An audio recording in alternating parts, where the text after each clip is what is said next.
irmãos, a paz do Senhor Jesus. Graças a Deus, nós estamos na presença do Senhor. Muito feliz de poder estar aqui cultuando ao Senhor, né, juntamente com a igreja. Eu recebi no início da noite uma palavra profética e eu vim debaixo de uma palavra. Em Madureira estava caindo granizo, estava chovendo coisa absurda. Mas o profeta falou assim, daqui a pouco para. Aí eu fui me arrumar e graças a Deus nós estamos aqui para a glória do nome do Senhor. Eu gostaria de pedir os irmãos para abrir a Bíblia, por favor, no Evangelho segundo escreveu Lucas, capítulo de número 10, a partir do versículo 38. Nós vamos ler uma passagem que ela é muito conhecida. Eu quero agradecer ao nosso pastor Natanael, pastor Robson, por estarmos aqui compartilhando a palavra do Senhor. Lucas, capítulo de número 10, a partir do versículo de número 38. A epígrafe fala a respeito de Marta e Maria. Nos diz assim o texto: E quando eles seguiram viagem, Jesus entrou numa aldeia, e certa mulher chamada Marta hospedou-o na sua casa. Marta tinha uma irmã chamada Maria, que, assentada aos pés do Senhor, ouvia o seu ensino. Marta agitava-se de um lado para o outro, ocupada por muitos serviços. Então se aproximou de Jesus e disse: Senhor, não se importa com o fato de que a minha irmã ter deixado que eu fique sozinha para servir? Diga-lhe que venha me ajudar. Mas o Senhor respondeu: Marta, Marta, você está inquieta e se preocupa com muitas coisas, mas apenas uma é necessária. Maria escolheu a boa parte e esta não lhe será tirada. Amém? Os irmãos podem se assentar. Nessa noite eu tenho uma palavra da parte do Senhor para a minha vida e eu acredito que também para a sua vida. A gente fica no decorrer da semana naquela preocupação, orando, pedindo a Deus uma palavra. A gente fala, vou pregar sobre isso. Aí ora mais um pouco, vou pregar. E hoje eu senti paz na tarde, eu senti paz no meu coração, com esse texto. E eu gostaria de compartilhar. Queridos, quando a gente se depara com esse texto, ele é um texto que ele é muito conhecido. Quem é nascido e criado na igreja, ou quem frequenta assiduamente esse ambiente que a palavra do Senhor ela é pregada, uma hora ou outra se depara com esse texto. E esse texto ele está escrito dentro desse livro de Lucas. E uma característica que Lucas ele foi um escritor que ele recebe uma direção, uma orientação para falar, edificar a fé de um homem. Está lá no capítulo 1, Teófilo. Alguns acreditam que era um alto oficial do Império Romano, e Lucas ele se coloca à disposição de reunir fatos acerca da vida de Jesus, daquilo que ele ensinou. Lucas fala assim, olha, para que você tenha certeza daquilo que você está recebendo. Então, Lucas ele se coloca à disposição do reino de Deus para fazer comunicar a palavra do Senhor com o intuito de fortalecer e edificar a fé de alguém que ele conhecia. Aqui, não estava pensando nisso, mas aqui a gente aprende que as nossas amizades, ela pode nos trazer para mais perto de Deus. As nossas amizades pode fazer com que a nossa vida, de fato, tenha uma virada de chave, porque alguém que se coloca à disposição do Espírito Santo, ainda que não tem o prestígio, o desejo de ser reconhecido por alguém, Deus ele é poderoso e pega pessoas para colocar ao nosso lado, para que a gente, de forma totalmente voluntária e consciente, a gente acaba edificando a vida de alguém. E Lucas, ele foi conduzido, lógico, pelo Espírito Santo, porque toda a palavra, ela foi inspirada por Deus, mas ele toma contrapartida. A Bíblia diz no início, porque havendo outros escritos, me deu também o caso de escrever acerca dessa fé. Precisamos ser intencionais para cumprir o propósito de Deus em nossas vidas, e através do propósito de Deus em nossas vidas cumprido, outras pessoas serão abençoadas. E Lucas ele tem uma singularidade na sua escrita, Porque Lucas ele vai escrever acerca de Jesus sobre um outro olhar. Lucas, ele é o único discípulo que não é um judeu, é o único escritor que não é um judeu, então ele vai olhar alguns detalhes, né, que os outros evangelistas não escreveram. Mateus, ele escreve sobre um prisma, né, Pedro, né, ele dá as palavras para que João Marcos escreve de uma forma, João, mas todos eles têm a sua visão, né, partindo do pressuposto do judaísmo. Então eles olham, né, toda a questão bíblica sobre um paradigma. Agora, olha só, Lucas ele vai ter, né, um olhar diferenciado e ele vai colocar dentro da sua revelação acerca de Jesus alguns tipos de pessoa, né? Aqui no capítulo 2, no capítulo 4, né, nós temos que Lucas ele vai incluir no evangelho grupos que estavam à margem da sociedade. Que grupos eram esses? Lucas vai falar dos pastores, capítulo 2, do versículo 8 a 11. Lucas vai falar sobre os pobres, né, que aos pobres foi revelado o evangelho. Lucas ele vai trazer, né, o que o Senhor veio derramar sobre os gentios. Lucas, na sua escritura, ele fala sobre os samaritanos, sobre os publicanos, sobre os leprosos. Então Lucas ele vai ter uma visão diferenciada acerca de quem é Cristo. Ele veio alcançar aqueles que não estavam, né, que não eram queridos pelos outros. Olha uma outra característica desse evangelho. Lucas ele vai dar uma ênfase nos cânticos, né? No capítulo 1, versículo 46 a 56, nós temos o Magnífica de Maria. Depois, no capítulo 1, nós temos, né, o Cântico de Isabel. No capítulo 1 ainda temos o Benedictus de Zacarias. No capítulo 2, nós temos o Cântico dos Anjos, o Cântico dos Pastores, o Cântico de Simeão. Então, Lucas, alguns dizem que Lucas é o evangelho cantado, a importância da adoração através de música dentro do propósito, né? Às vezes a gente tem aquela confusão, se o louvor liberta, quando o louvor é a palavra do Senhor cantada, na unção do Espírito,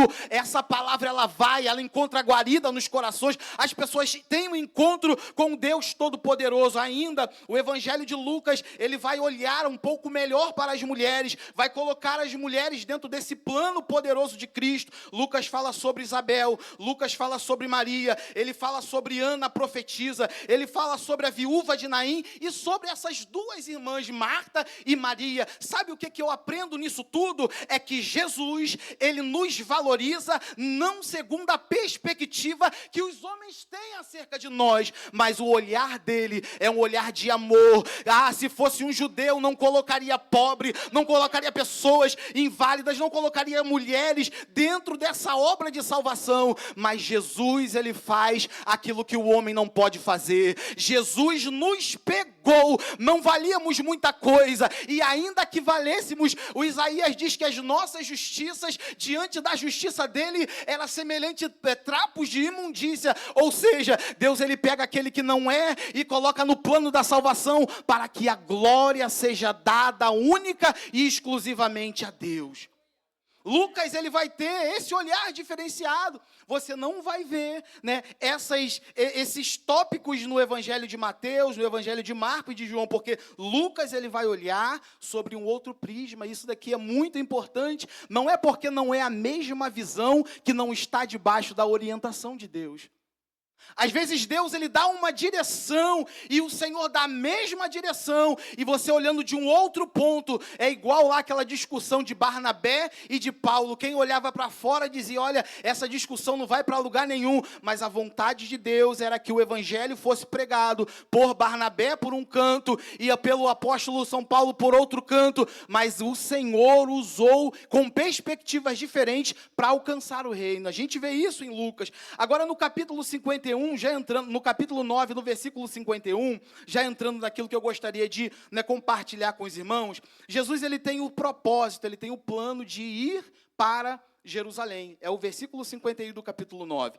Então ele pega os seus discípulos e eles colocam os seus discípulos para que fizessem, um preparativo, para que fossem às aldeias preparar lugar. A Bíblia diz que os discípulos entram nas aldeias dos samaritanos e eles não recebem a Jesus, ao passo que os dois, apóstolos, Tiago e João, eles querem pedir ao Senhor para que orem e o fogo caia do céu e consuma toda aquela cidade. Aí Jesus diz, olha, não é esse o meu propósito, essa não é a minha vontade, eu não vim para lançar o juízo, nesse momento, eu vim para trazer as pessoas a mim. E a Bíblia diz que aquele número de discípulos cresce. Aqui agora no capítulo de número 10, já não são mais 12, são 70 discípulos, com a mesma finalidade, o Senhor os manda ir a curar, a pregar, a manifestar o reino de Deus, e a palavra do Senhor diz que aquilo se cumpre, a ponto de os discípulos, 70, eles voltam felizes,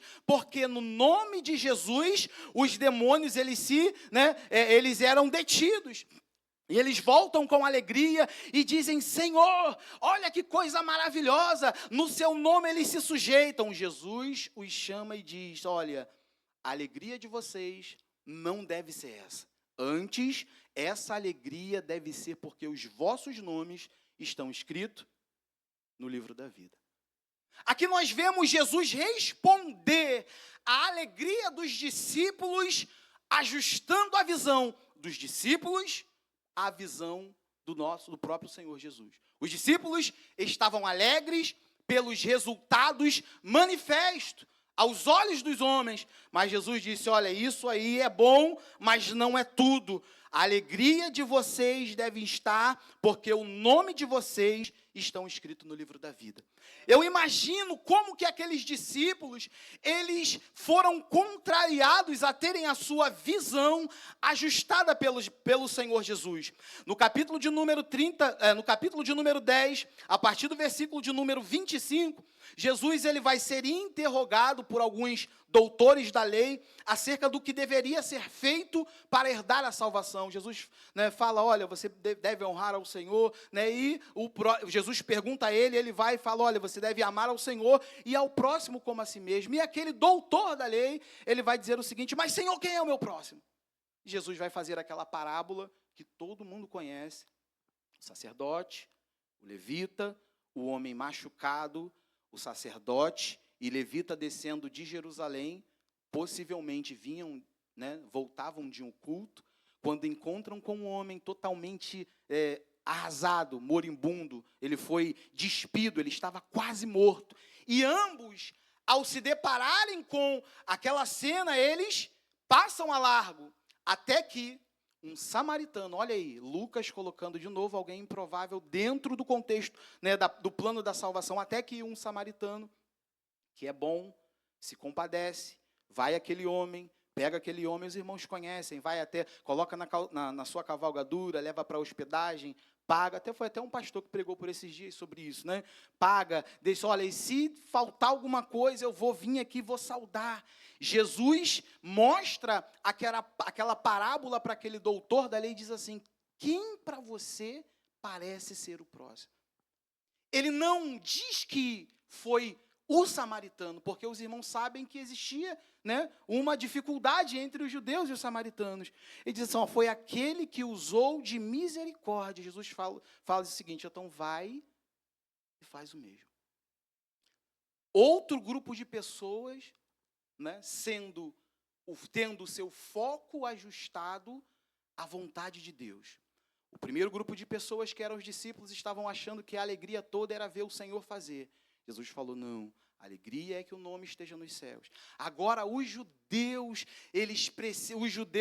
doutores da lei, o doutor da lei, agora o foco dele é ajustado, que cumprir a vontade de Deus não é seguir mandamentos de homem, mas mostrar a beneficência, mostrar bondade para aqueles que estão ao lado.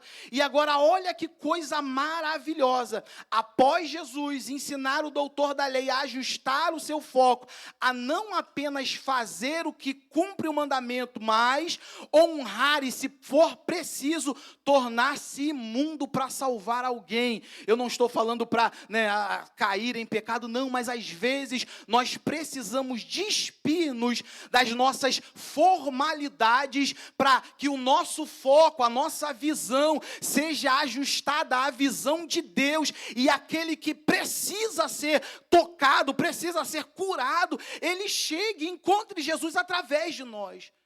Parece que está um pouco desconexo, mas o nosso tema do mês é o cuidado com o próximo. Isso também resvala. Agora, olha que coisa interessante. Jesus, no capítulo de número 10, no versículo de número 38, após ajustar o foco desse certo doutor da lei, ele vai entrar na casa de uma família que ele era muito conhecida e muito amada. Marta, Maria e Lázaro. Jesus nessa casa, dentro dessa família, Jesus ele já havia curado Lázaro numa situação anterior.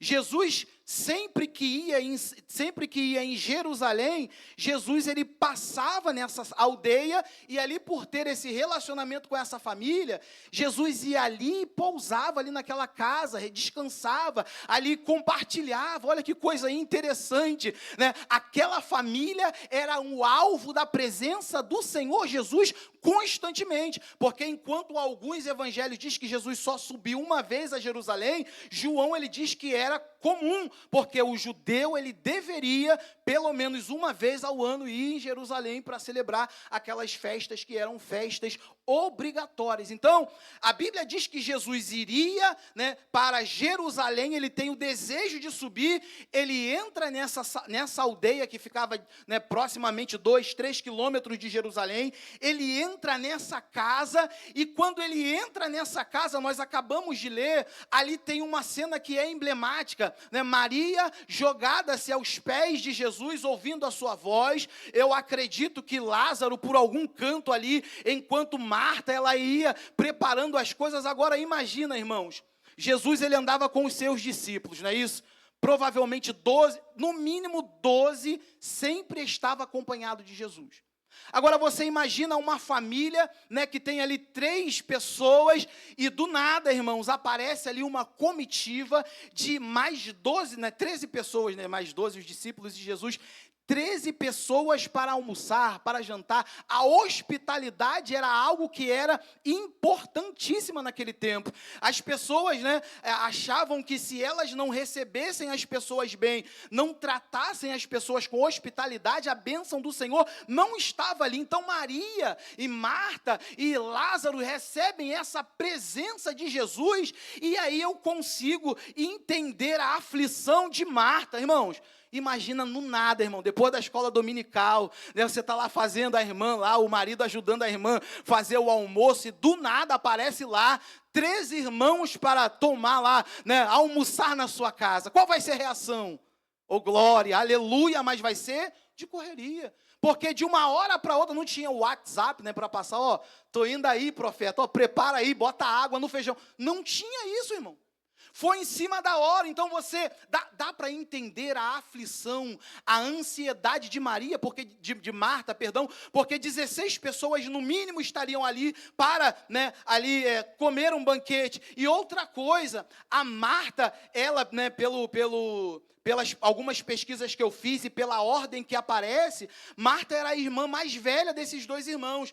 Quem tem irmão mais velho aqui sabe que o irmão mais velho é quase o pai, é que toma a decisão, é que está sempre na hora, é que responde. Essa mulher, essa Marta aqui, era uma mulher de atitude, era uma mulher que não deixava para amanhã. Tanto é que no episódio da cura, da ressurreição de Lázaro, Jesus está no caminho, ela já chega cheia de atitude, não fala, se o Senhor não estivesse aqui, ele não teria. Era uma mulher que alguns dizem que ela era sanguínea e colérica, ela já foi ao encontro de Jesus e fez e aconteceu, mas olha que ela vai, Jesus ali conversando, eu acredito, os discípulos discípulos na mesa, Jesus compartilhando igual está compartilhando aqui desde o início do culto, né? Nós ouvimos falar acerca de estar na presença e agradecer porque temos a presença, do que nós viemos entregar porque temos a presença. Nós estamos nesse ambiente e Marta está ali preocupada, ela chega diante de Jesus e fala: Senhor, não te incomoda que a minha irmã, ela me deixe servir só, e só eu sirva? E Jesus dá-lhe uma resposta: olha, tem muitas coisas que você está preocupada, mas uma coisa é só necessária, e Maria escolheu a melhor parte, e isso não será tirado.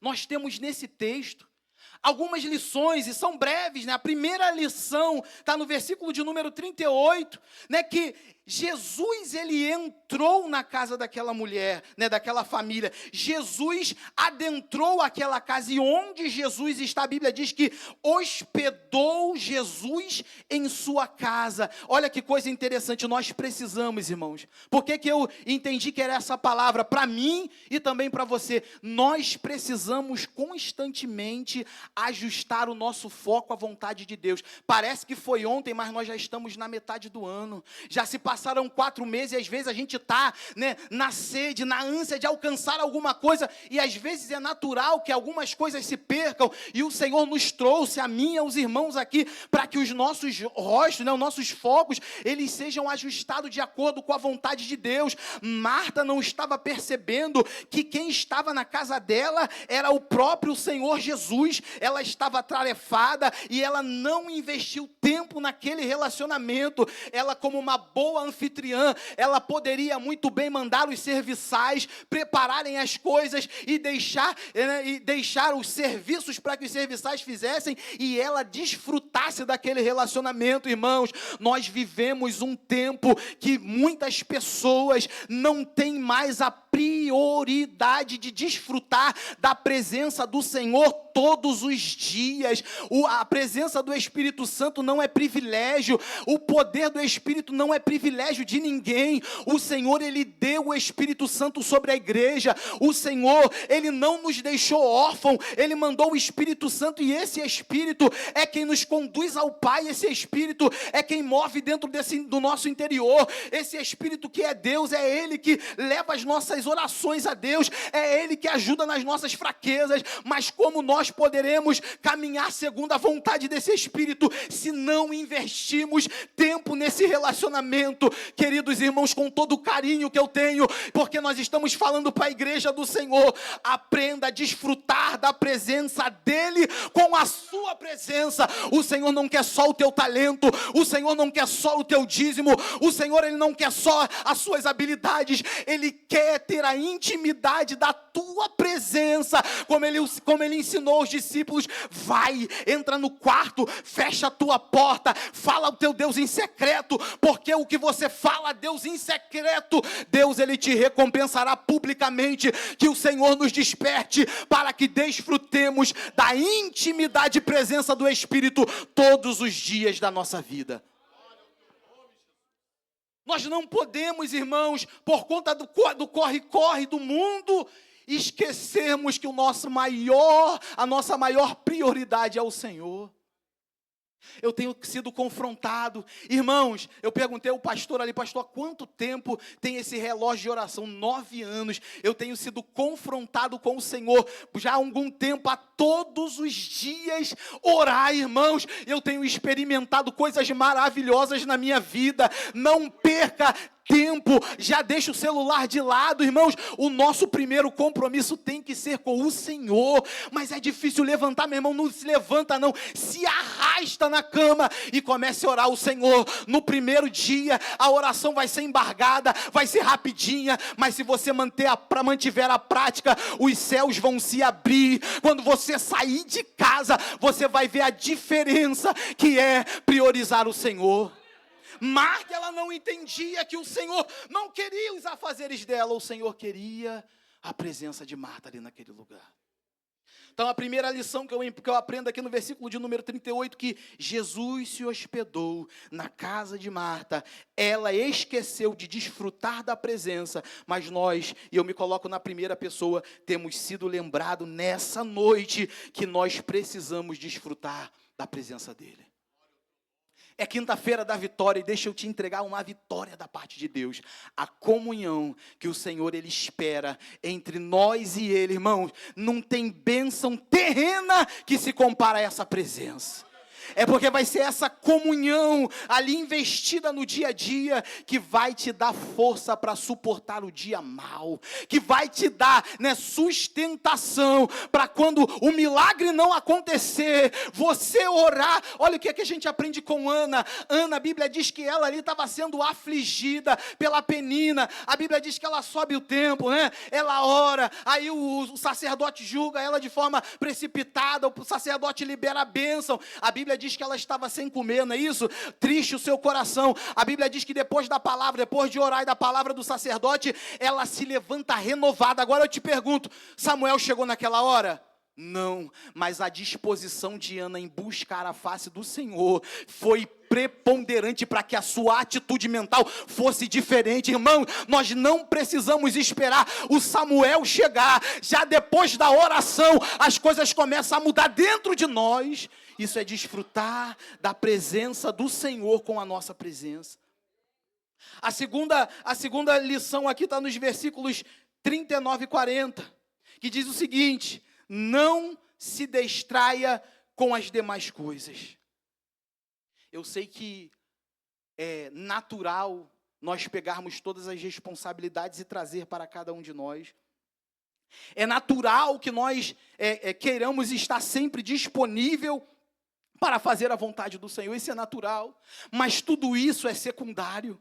Às vezes, irmão, se nós não nutrirmos a nossa vida espiritual com Deus, podemos muito bem perder o foco, né? E que o Senhor nos guarde de sermos aqueles discípulos que, Senhor, no teu nome eu curei, no teu nome eu preguei. Irmãos, isso aqui é um despertar para a minha vida, porque, irmãos, o fim se aproxima, e se nós não nos atentarmos, nós vamos nos distrair com muita coisa. Às vezes, irmão, a gente perde tempo se o nosso nome vai estar no cartaz, se vão nos convidar, se vai ter oportunidade, se eu vou ter isso, aquilo. Irmãos, não se distraia, mantenha o fogo aceso. Nós acabamos de cantar aqui, Senhor, acende a chama. Precisamos ter um desejo do nosso coração, Senhor, não permita que eu me distraia. Senhor, que a chama do meu coração ela se mantenha sempre acesa. A Bíblia diz que por se multiplicar a iniquidade, o amor de muitos vai se esfriar, mas esse muitos não vai ser você,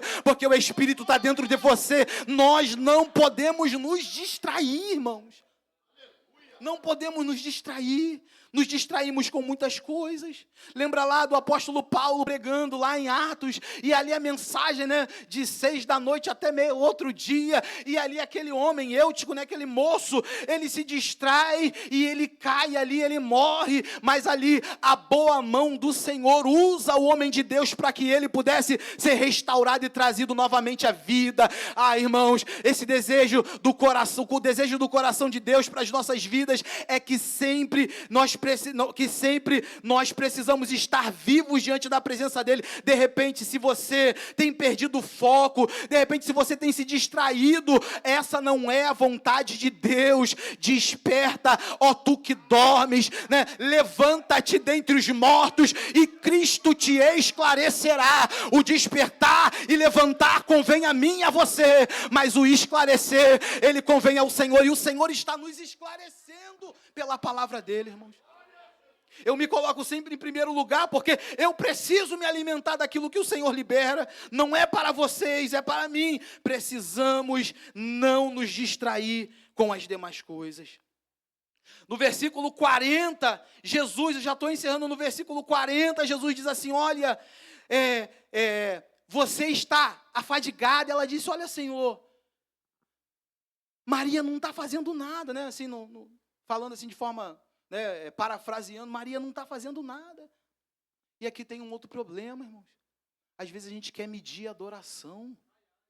Que o Senhor nos ajude a ajustar, né? O foco, no meu tempo era binóculo, hoje em dia nem sei se existe, mas que o Senhor nos ajude a ajustar o nosso foco. Não meça a adoração de quem está do seu lado.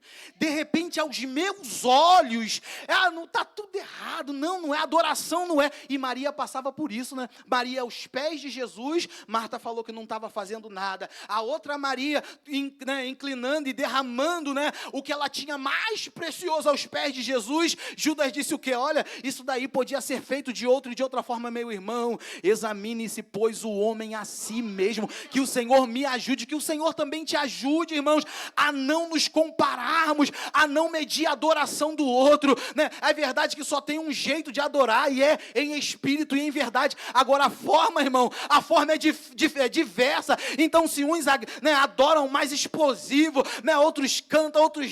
Irmão, você não vai ver eu correndo, mas eu adoro a Deus da minha forma e você da sua, e glória a Deus, mas não caia na besteira, né, de ali querer regular a adoração de outro irmão. Aos teus olhos, né, aos meus olhos, perdão, pode ser algo como fosse nada, irmãos, mas aos olhos do Senhor era algo precioso. Tanto é que Marta, ela foi repreendida. Ela falou, Marta, ela foi repreendida. Jesus disse, olha só, você está perdendo tempo com o que não é necessário. Aquilo que você acha que não tem valor, que está fazendo nada, era tudo que você precisava fazer. Eu fui confrontado ao Senhor, irmãos. Porque a gente quer sempre dar mais, a gente quer fazer mais. E eu não sei, né, acho que com os irmãos não é não, mas comigo, tá? Às vezes eu sempre olho e acho que eu faço mais do que o outro. Não sei você, não. Às vezes lá no trabalho, você... Não, eu trabalho direito. Irmãos, faz o que tu tem que fazer. Deixa que o Senhor, irmãos, Ele vai fazer a obra dEle, irmãos. Na verdade, né, nós precisamos estar sempre ligados com o Senhor para não sermos repreendidos como Marta foi. E Jesus aqui, no versículo 41, né, Jesus disse, olha, você está... fatigada, não é isso? E com ansiedade, olha só. Parece até uma contradição, né? Será que trabalhar para Deus vai fazer alguma coisa que é ruim contra mim? Não, a vontade de Deus é que quando a gente se lança, irmão, vai fluir, Deus vai nos abençoar. Mas às vezes, quando a gente tenta fazer aquilo que não é para a gente fazer, aí vem preocupação, aí vem tribulação. A dificuldade, o problema é que Marta, ainda que aos olhos dela, ela estava aqui 100%, ela estava doente. Fadiga e ansiosa. Marta, essa preocupação toda que você está tendo acerca da minha presença aqui, está te trazendo doença. É meio paradoxal, né, irmãos? Mas entenda, Deus não quer que você ou eu movamos o mundo. Ele tem poder para isso. Deus, Ele não quer que eu entre lá no túmulo, na sepultura de Lázaro, pegue ele e levante, não. A nós cabe só remover a pedra. A nós cabe apenas fazermos o que o Senhor quer que façamos. Porque quando a gente tenta abraçar o mundo inteiro e querer fazer muita coisa no final de tudo, quem sai prejudicado é a gente. Mas há bálsamo da parte do Senhor para as nossas vidas nessa noite. A vontade de Deus é que nós trabalhemos, mas que esse trabalho gere vida em nós, porque Ele veio para trazer vida e vida com abundância. Mas, irmãos, tem um versículo em Eclesiastes, né? É mais ou menos assim, quando, né, Eclesiastes 10:10, né, quando o ferro do machado ele não está, né, devidamente amolado, a pessoa vai ter que botar muito esforço para que o resultado aconteça. Mas qual é a vontade de Deus? É que a ferramenta esteja sempre amolada. Quando a gente se esforça muito, e aquilo começa a causar dores e problemas em nós, na maioria das vezes, há alguma coisa em nós que precisa ser acertada. Porque se é o Espírito que é o dono da obra, nós temos essa certeza, tudo tem que fluir para a glória dele, porque a obra não é do homem. Então, Que o Senhor me ajude a ajustar o meu foco segundo a vontade de Deus. De repente, você não precisa desse esforço todo que você está fazendo. De repente, você ou eu só precisa ajustar aquela ferramenta que o Senhor quer que a gente use. E a última lição aqui é que é sempre necessário buscar a melhor parte. É necessário sempre buscar a melhor parte. Qual era a melhor parte? Era Maria estar aos pés do Senhor. Era Marta estar aos pés do Senhor, da mesma forma que Maria estava. Mas eu louvo ao nome do Senhor, irmãos, que quando a gente tem o nosso foco ajustado ao foco de Deus, às vezes a palavra é até dura, às vezes a palavra vem ao nosso coração e a gente fala assim, meu Deus do céu. Mas há sempre uma mudança. Jesus ele vai para Jerusalém, Jesus ele volta, né, fazer a sua obra e ele depois retorna mais uma vez em Betânia, na casa de Simão, o leproso. É João capítulo 12. Lázaro, ele está nessa casa. As pessoas, eu fiz algumas pesquisas, acredita que esse Simão, o leproso, morava colado, ali próximo ali, da casa de Marta, Maria e Lázaro. Então, aquele banquete que Simão ele vai dar para Jesus, vai estar Marta, não é isso? Maria aos pés, Marta servindo, Lázaro à mesa e também à mesa Simão. E aí, se vocês lembram da história, Simão vai olhar e fala assim, olha, se a Maria começa ali, né, a molhar os pés do Senhor, ungir ali, e diz, olha, se esse homem que entrou aqui fosse profeta, ele saberia que essa mulher é uma pecadora. E aí Jesus ali dá uma palavra contrária, mas olha, o importante aqui é o seguinte, é que nesse outro cenário, igual, Marta continuou servindo. Você não vai ver Marta aos pés do Senhor, mas agora, ela entendeu que a sua atitude de serviço era mais valorizada quando ela fechava a sua boca e fazia aquilo que o Senhor liberou para a vida dela. Irmãos, o Senhor, Ele me sacudiu essa tarde, irmão. Às vezes, sabe o que atrapalha o nosso serviço para ganhar o 10 do alto? É que a gente abre muito a nossa boca. Você não vê Marta, agora falando de novo. João capítulo 12. Marta, ela está servindo. E ponto final. Marta, ela não vai dar pitaco ali no que Simão estava fazendo, sabe por quê? Porque eu imagino, né? Eu imagino, tá? É minha imaginação. De repente, Marta pensava assim, eu já fui igual Simão foi. Eu já questionei Jesus o fato de alguém entregar alguma coisa diferente daquilo que eu acho que é verdade, mas irmãos, Jesus mudou a vida de Marta, porque ela ajustou o foco dela ao foco do Senhor, e eu tenho certeza que essa Marta, ela foi um canal de bênção para a história da igreja, né? Porque o que acontece? Ali nos evangelhos se relata algumas coisas, não relata tudo, mas se você for procurar, essa mulher foi uma mulher que serviu como canal de bênção para a igreja que nasceu a partir daquilo dali. Por quê? Porque ela ajustou o seu foco com o Senhor. Eu termino aqui, irmãos, que a vontade do nosso coração seja todos os dias nos ajustar ao foco do nosso Deus.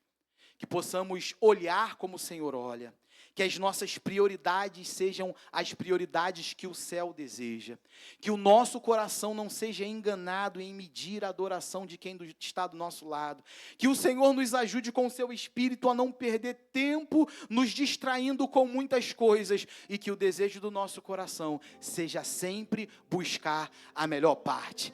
Para um irmão, a melhor parte pode ser estar aos pés do Senhor, mas a melhor parte pode ser também para você exercendo aquilo que o Senhor deu para você exercer, mas sem fazer julgamentos e vivendo a vontade dEle para a sua vida. Que Deus em Cristo nos abençoe. Eu agradeço a oportunidade no nome do Senhor Jesus.